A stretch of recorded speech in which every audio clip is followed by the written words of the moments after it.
இனிமே கண்ணை மூடிட்டு கடலை எண்ணெய் வாங்கலாம்.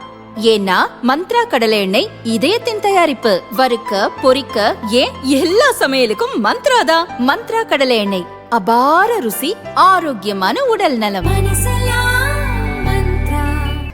தமிழகத்தில் காங்கிரஸ் கட்சி திமுகவுடன் கூட்டணியை தொடர்ந்ததால் அதிருப்தி அடைந்த அக்கட்சி மாநில பொதுச் செயலாளர் டி செல்வம் தமது ஆதரவாளர்களுடன் தாவேகாவில் சேர திட்டமிட்டார். இதை அறிந்த தமிழக காங்கிரஸ் தலைமை செல்வத்தை நேற்று சஸ்பெண்ட் செய்தது. இன்று அவர் தாவேகாவின் பனையூர் அலுவலகத்திற்கு சென்று விஜய் முன்னிலையில் ஆதரவாளர்களுடன் அக்கட்சியில் சேர்ந்தார்.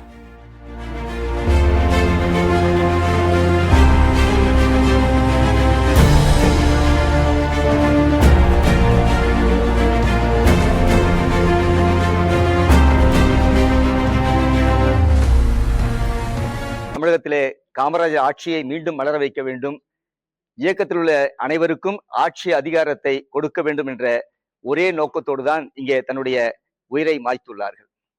அவருடைய நோக்கத்தை நிறைவேற்றும் வகையிலே தான் தலைவர் ராகுல் காந்தி அவர்கள் தொண்டர்களுக்கு அதிகாரத்தை வழங்க வேண்டும், ஆட்சியிலே பங்கு கொடுக்க வேண்டும், அதிக எண்ணிக்கையிலே தமிழகத்திலே போட்டியிட வேண்டும் என்று மனதார விரும்பினார்.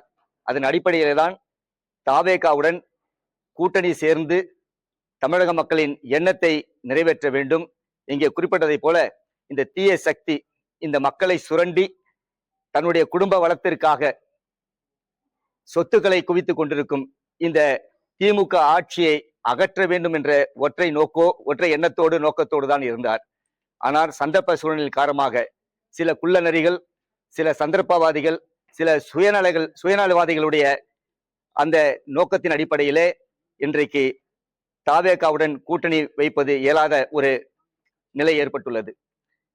எங்களுக்கெல்லாம் மிகுந்த வேதனை. கடந்த 3 மாதங்களாக தலைவர் ராகுல் காந்தி எந்த நோக்கத்திற்காக அவர் செயல்பட்டாரோ அந்த நோக்கம் நிறைவடையவில்லை. அவரையே அவர்கள் முத்தஞ்சிலே நிற்க வைத்து விட்டார்கள். அதனால் நாங்கள் மிகவும் மன உளைச்சலில் இருக்கிறோம். கிட்டத்தட்ட 80% காங்கிரஸ் தொண்டர்கள், நிர்வாகிகள் திராவிட முன்னேற்ற கழகத்தோடு கூட்டணி வைப்பதை எதிர்த்து வருகிறார்கள். ஏனென்று சொன்னால் காங்கிரசின் அடையாளத்தை கொஞ்சம் கொஞ்சமாக திராவிட முன்னேற்ற கழகம் அரித்து வருகிறது. எனவே திராவிட முன்னேற்ற கழகத்தோடு தொடர்ந்து கூட்டணியிலே இருக்கக்கூடாது என்கிற அந்த ஒற்றை எண்ணம் தான் தமிழகத்துள்ளே பெரும்பான்மையான காங்கிரஸ் தொண்டர்களுக்கும் நிர்வாகிகளுக்கும் உள்ளது. அதுதான் காங்கிரஸை ஆதரிக்கும் பொதுமக்களிடமும் இருக்கிறது. எங்களை அதிகமாக ஈர்த்ததுக்கு காரணமே இங்கே ஊழற்ற ஆட்சி அமைக்க வேண்டும், மதசார்பின்மையை இங்கே நிலைநிறுத்த வேண்டும் என்கிற அந்த ஒற்றை கோடுதான் என்னை எங்களை சார்ந்த தலைவர் பெருமக்களையும் நிர்வாக பெருமக்களையும் தாவேகாவிலே இன்று இணைத்திருக்கிறது. எனவே எங்களுடைய நீண்டகால அனுபவம், மக்களுக்கு தொண்டு செய்ய வேண்டும் என்ற எண்ணம் நிச்சயமாக தாவேகாவிலே நாங்கள் நிறைவேற்றுவோம். தாவேகாவிற்கு மக்கள் அபிரதமான ஆதரவை அளித்து வருகிறார்கள். ஒரு சைலண்ட் ரெவல்யூஷன் என்று சொல்லுவார்கள், ஒரு அமைதி புரட்சி இங்கே தமிழகத்திலே உள்ளது. அது தேர்தல் நேரத்திலே வெளிப்படும். நிச்சயமாக தாவேகா தலைவர் விஜய் அவர்கள் தலைமையிலே தமிழகத்திலே ஆட்சி அமைப்பார்கள் என்ற முழு நம்பிக்கை எனக்கு மட்டும் இல்லை, இங்க சேர்ந்தவர்களுக்கு இல்லை, அங்க இருக்கிற காங்கிரஸ் தோழர்களுக்கும் உண்டு, காங்கிரசுடைய அனுதாபிகளும் உண்டு என்பதை இந்த நேரத்திலே மகிழ்ச்சியுடன் தெரிவித்துக் கொள்கிறேன். இதற்கிடையே நாங்குநேரி தொகுதி அமமுகவுக்கு ஒதுக்கப்பட்டதால் அதிருப்தி அடைந்த அதிமுக முன்னாள் நாங்குநேரி எம்எல்ஏ ரெட்டியார்பட்டி நாராயணன் கட்சியிலிருந்து விலகியுள்ளார்.